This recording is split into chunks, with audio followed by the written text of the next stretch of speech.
முதல்வர் அவர்களுக்கு இந்த மாதிரி நீங்கள் அது செஞ்சிட்டேன் இது செஞ்சிட்டேன் அப்படின்னு நிறையா பெருமையாக சொல்லிக்கிறீங்களே, ஒரு அடிப்படை ஒரு பிரச்சனையை பற்றி ஒன்று பேசுவோமா? கொஞ்ச நாளைக்கு முன்னாடி ஐநா சபை ஒரு ரிப்போர்ட் ஒன்று வெளியிட்டிருந்தாங்க. அது கூட தினத்தந்தி நியூஸில் கூட வந்துச்சு.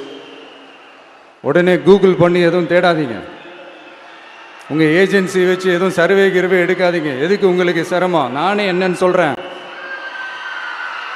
தண்ணீர் திவால் அப்படின்ற அந்த தலைப்பில் தண்ணியே இல்லாமல் திவால் ஆக போகுது அப்படின்ற அந்த கட்டுரை படிக்கும் போது உண்மையிலேயே மனசுக்கு ரொம்ப பகீர்னு இருந்தது.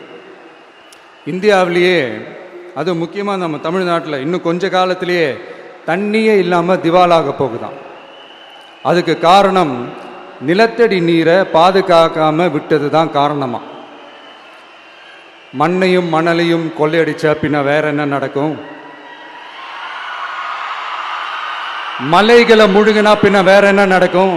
கனிம வளங்களை கொள்ளையடிச்சா பின்ன வேற என்ன நடக்கும்? இந்த மணல் கொள்ளையில் ஈடுபட்டவங்களை மேல நீங்க சரியா நடவடிக்கை எடுக்கலன்னு அது போதுமானதாக இல்லை அப்படின்ட்டு சென்னை உயர்நீதிமன்றம் சொன்னிச்சே, மறந்துட்டீங்களா? இந்த மணல் கொள்ளை, கனிம வள கொள்ளை, இதுக்கெல்லாம் காரணம் மணல் மாஃபியா குரூப் தான் மதுரை உயர்நீதிமன்றம் அந்த கிளை சொன்னிச்சு. அதை மறந்துட்டீங்களா? இந்த மணல் மாஃபியா குரூப்புக்கு ஆதரவு அளிக்கிறது யாரு? உங்க திமுக கவர்மெண்ட் தானே. அது இல்லைன்னு சொல்ல முடியுமா? அவங்களோட டீலிங்ல இருக்கிறது யாரு? நீங்க தானே. அது இல்லைன்னு சொல்ல முடியுமா? தண்ணி திவாலாக போகுது, மணல் திவாலாக போகுது, கனிம வளம் திவாலாக போகுது. மொத்தத்தில் உங்க ஆட்சியில தமிழ்நாடு திவாலாக போகுது. கடன் மேல கடன் வாங்கிட்டு உங்க கவர்மெண்டே குப்பராட்சி படுத்துக்குச்சு. உங்ககிட்ட பேசுறதும் ஒண்ணுதான். சரி, அதை விடுங்க.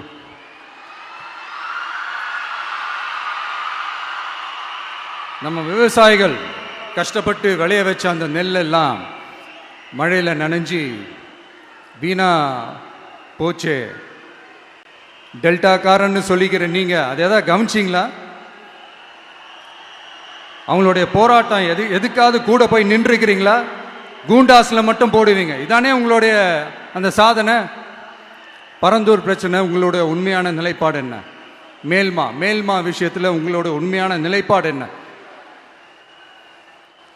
தமிழகத்தில் இருக்கிற எல்லா ஆறுகளையும் இணைப்போம், இந்தியாவிலேயே நாங்கள் தான் அதை பற்றி ஃபர்ஸ்ட் யோசித்தோம் அப்படின்னு பெருமையாக சொல்லிக்கிற இந்த திமுக